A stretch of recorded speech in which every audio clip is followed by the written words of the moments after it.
Welcome back. Each week on Her Story, we shine a spotlight on some remarkable women, providing them with a platform to share their inspiring journeys. From entrepreneurs and innovators to artists and leaders, these women exemplify resilience, creativity, and determination. As we celebrate these women, join us to be a part of their amazing stories. Come, let's meet a diva who has ruled not only the fashion and beauty industry, but many more, inspiring many with her amazing work.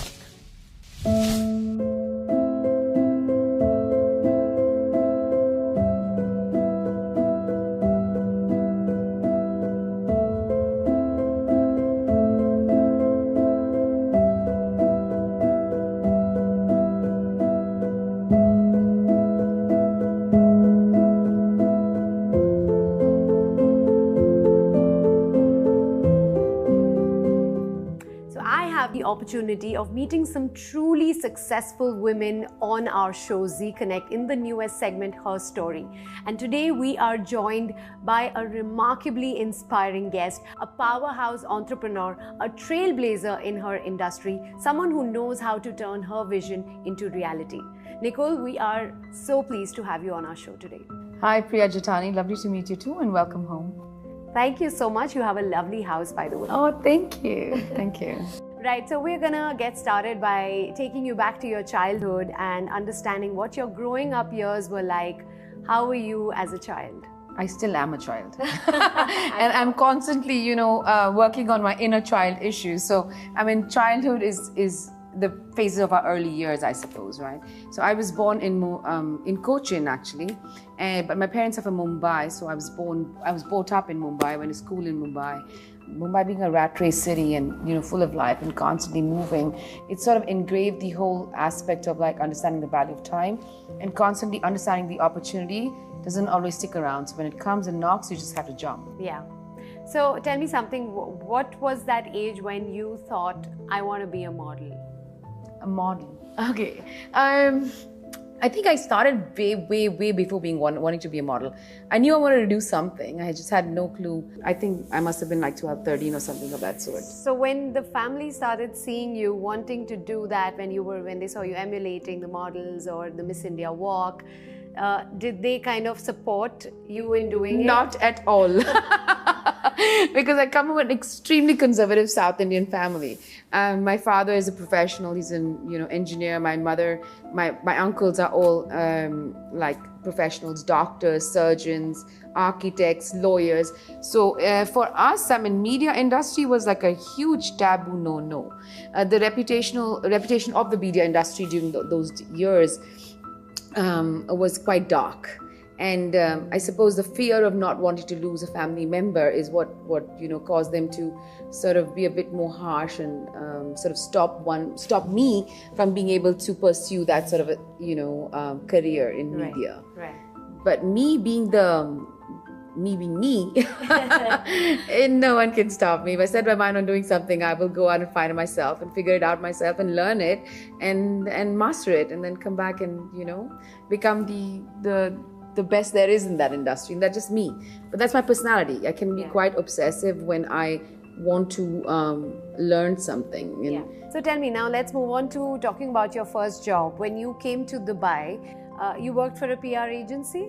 No, my first job leaving the country would have been Gulf Air. It was an airline. I did that for like 7 years. I got married, moved to Copenhagen, lived in Copenhagen, had my daughter there, and then came to Dubai. So my first job in Dubai would be a PR agency. That's right. But when you were there in that agency, did you decide right then that you want to be your own boss? Not at all. I was in the agency and I didn't have any idea about PR. I had no idea what PR was. How does it work? I had zero idea. I was basically client servicing and my responsibility was, getting sales. So, but while I was there for the 3 months, I was very restless. It was like, and what more? And that's when I always knew that I wanted to sort of develop the model agency industry in the region. And coming from Bombay and Copenhagen, where the industry was quite mature, I knew that there was a hole in the space to be able to fill up with a lot of policies, processes, structuring of that industry. So yeah, I'm known as a mother of that industry or sector. You definitely are. Yeah, which I love. So let's talk about your industry, the modeling industry, and get a few insights about it from you. So the modeling industry, of course, is very competitive. It's known for that.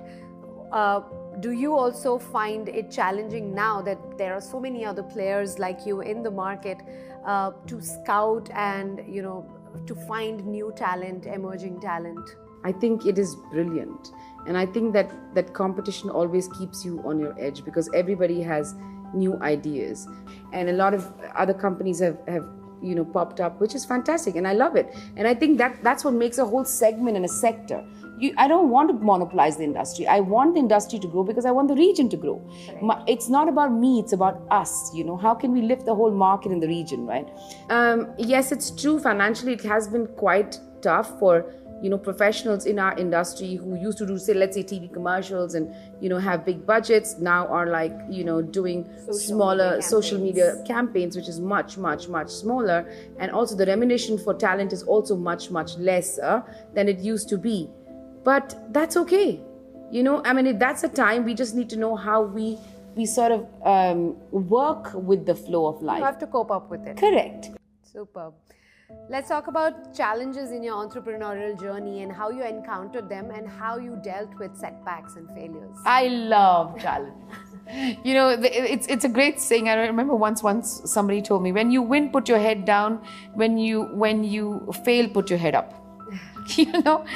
Because that's the time to run. But to me, it's a learning experience and it's growth. What is the one advice you would give out to women who are looking to sort of break into male-oriented or male-dominated industries? Like? Good one.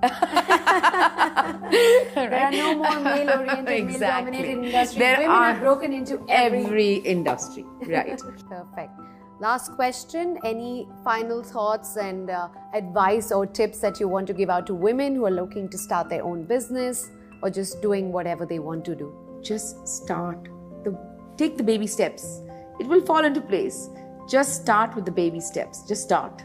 That's the advice. Well, it's been lovely talking to you, Nicole. There's so much to learn from you, so much to get inspired, and I think this conversation has been brilliant. Oh, thank you, Priya. Thank you, Nicole. It's been lovely talking to you as well. Thank you. As we wrap up this episode, we hope that you found inspiration and excitement for the week ahead. Remember to take a moment for yourself, enjoy the little things, and make the most of your time. We hope that you will tune in next week for more entertainment updates, exclusive interviews, and the hottest happenings in town. Until then, stay happy, stay entertained, and don't forget to join us on our socials. Take care. Bye-bye.